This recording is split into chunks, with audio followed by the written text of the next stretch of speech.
From Bronze Age migration to British Raj, how ideas stopped flowing between India and Iran. Bharat और Iran प्राचीन काल से जुड़े रहे हैं। भाषा, धर्म, व्यापार और प्रशासन में गहरा प्रभाव है। समय के साथ ये वैचारिक संपर्क धीरे धीरे कमजोर होता गया।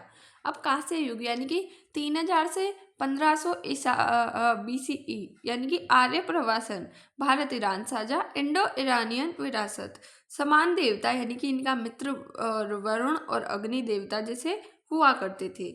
भाषा समान थी, संस्कृत और अवेस्ता और इसके साक्ष्य भी मिलते हैं। मजबूत वैचारिक संपर्क हुआ करते थे।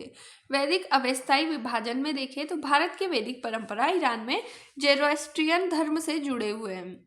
देव असुर की व्याख्या उल्टी है, जबकि धार्मिक मतभेद ज्यादा बड़े आर्यों के आने से।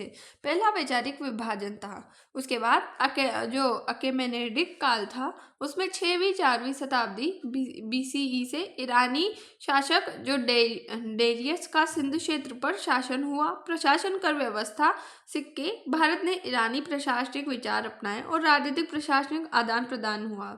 मॉडरेट सासानी प्रभाव, अशोक के शिलालेखों में फारसी शैली के सासानी काल व शिल्प का असर देखने को मिला। बौद्ध धर्म ईरान तक पहुंचा और सांस्कृतिक संपर्क जारी रहा। इस्लामी काल 8वीं 13वीं सदी तक फारसी भाषा भारत में दरबारी भाषा बनी गई और सूफी विचार, साहित्य, इतिहास लेखन इस भाषा में होने लगा। भारत ईरान बौद्धिक संबंध चरम पर था, जिसमें स्वर्णिम दौर कहा जाता है। मुगल काल में फारसी प्रशासन, कविता, इतिहास की भाषा, स्थापत्य, चारबाग, गुंबद शैली, अकबर जागीर काल में गहरा संवाद हुआ। निरंतर वैचारिक प्रभाव यहाँ पे बने रहे, जिसके संपर्क कमजोर क्यों पड़ा।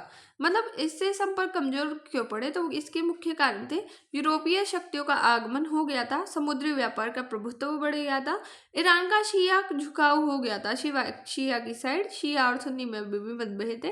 भारत में अलग राजनीतिक प्राथमिकताएं देखने को मिलती थी। ब्रिटिश राज यानी कि 18वीं से 20वीं सदी में फारसी हटाकर अंग्रेजी लागू की गई। भारत ईरान सीधा संपर्क टूटा। औपनिवेशिक नीतियों ने सांस्कृतिक सेतु कमजोर किया। वैचारिक आदान प्रदान लगभग ठप्प पड़ गए थे।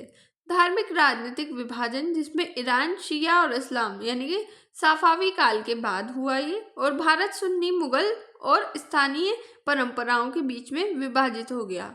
धार्मिक राजनीति ने दूरी बढ़ाई और साझा संस्कृति मंच कमजोर हुआ। शिक्षा और ज्ञान प्रणाली में बदलाव, यानी कि पहले मदरसे, मकतब, फारसी ग्रंथ चलते थे, पर बाद में पश्चिमी शिक्षा, यूरोपीय इतिहास से केंद्रित पाठ्यक्रम शुरू हुआ, जिसपे स्थानीय क्षेत्र इतिहास हाशिए पर आ गए, यानी कि वो बिल्कुल खत्म होने की कंडीशन पे आ गए। फिर भी जो बच रहा है, उर्दू भाषा में फारसी शब्द, भारतीय सूफी परंपरा, स्थापत्य जिसमें ताजमहल, चारबाग शैली और संपर्क पूरी तरह खत्म नहीं हुआ, बस दब गया है। आधुनिक काल में पुनः जुड़ाव यानी कि चाबहार पोर्ट से इसका जुड़ाव हो रहा है।